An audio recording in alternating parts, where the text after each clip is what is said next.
gërëm cellule Touba Pikine mi nga xam ne moo ma invité wax dëgg yàlla sargal ma invité ma fii ci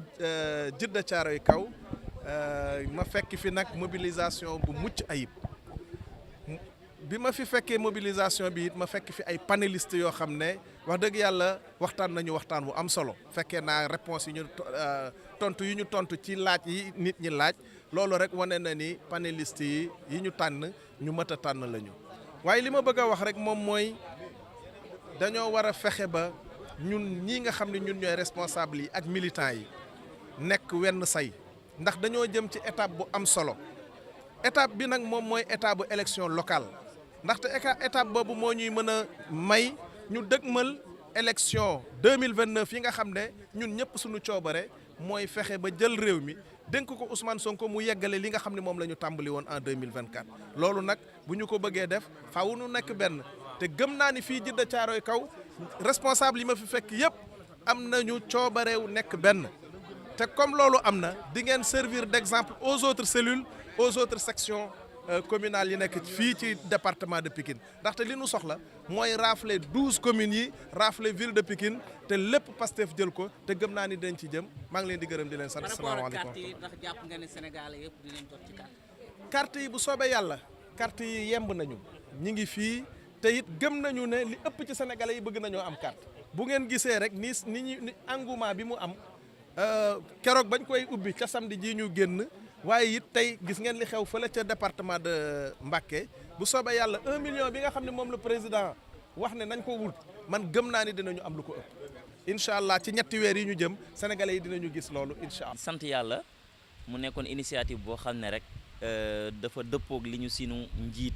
digal ñu def ko muy Ousmane Sonko bépp activité yaakaaroon nañu ne bu ay patriotes taxawal guddi yi ñu toll rek dafa war a militer en faveur de ça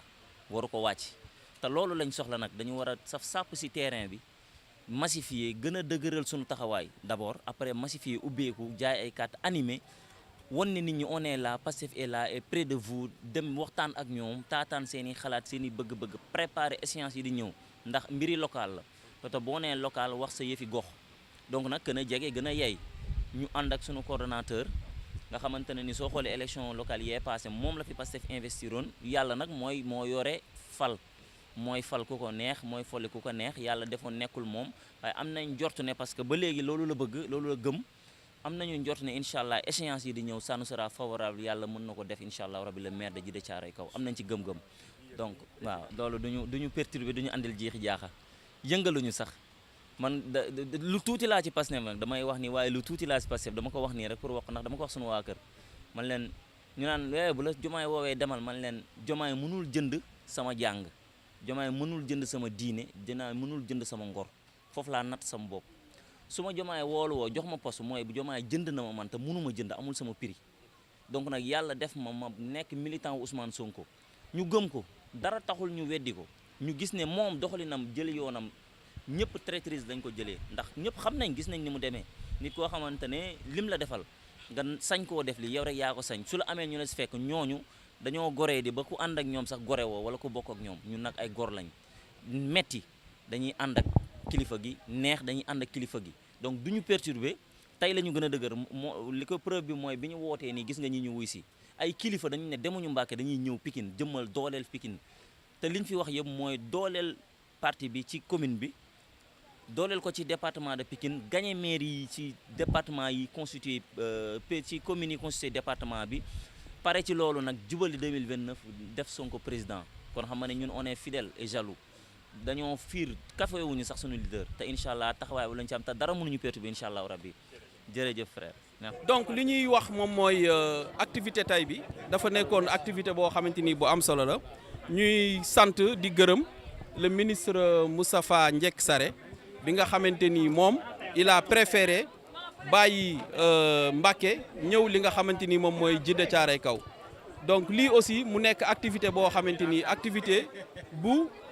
commune bi yàgg di def la récemment def nañ don de médicaments ak ay visites médicales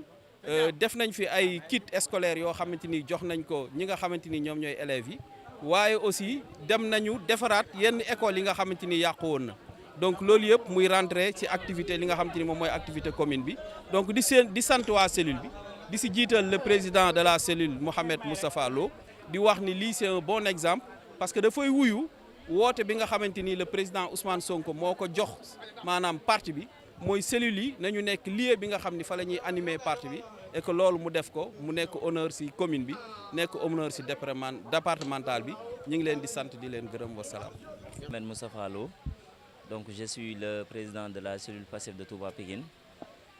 qui est un quartier dans la commune de Djiddah Thiaroye Kao.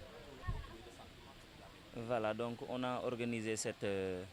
grande conférence politique en parfaite entente avec la section communale de Djiddah Thiaroye Kao, dirigée par notre grand frère coordonnateur M. Birama Diop, qui nous a accompagnés depuis le début. Il fait partie des 2 premières personnes qui ont eu vent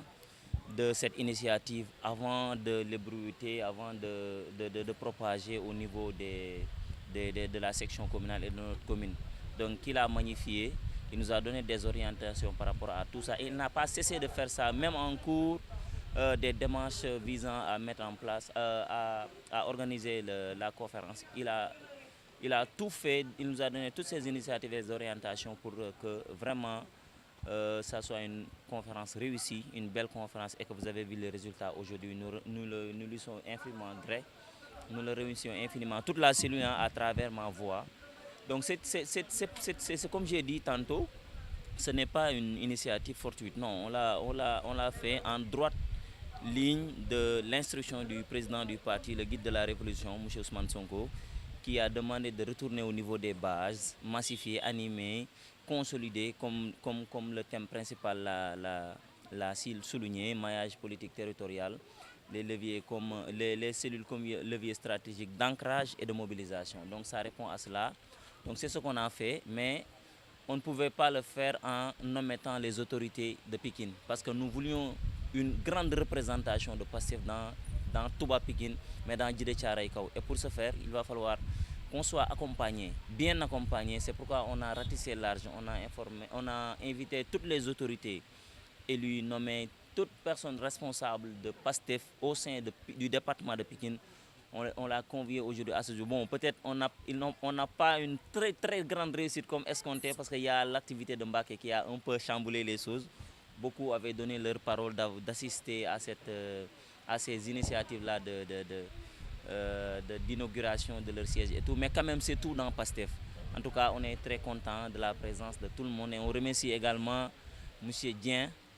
qui est là, qui a représenté les vétérans de Touba Pikine, mais qui sont des patriotes également. Ils nous ont tout facilité. Depuis le début aussi, on les a approchés parce que ce sont nos aînés. On leur doit respect et considération, et aller à leur endroit aussi fait partie des instructions données par notre coordonnateur également, qui nous l'avait dit dès le tout début. Mais quand on est arrivé à leur niveau, ils nous ont tout facilité, ils nous ont donné des conseils, des orientations, et ils ont mis tout ce qu'ils ont à notre disposition pour la réussite de la journée aujourd'hui. Donc nous les remercions également.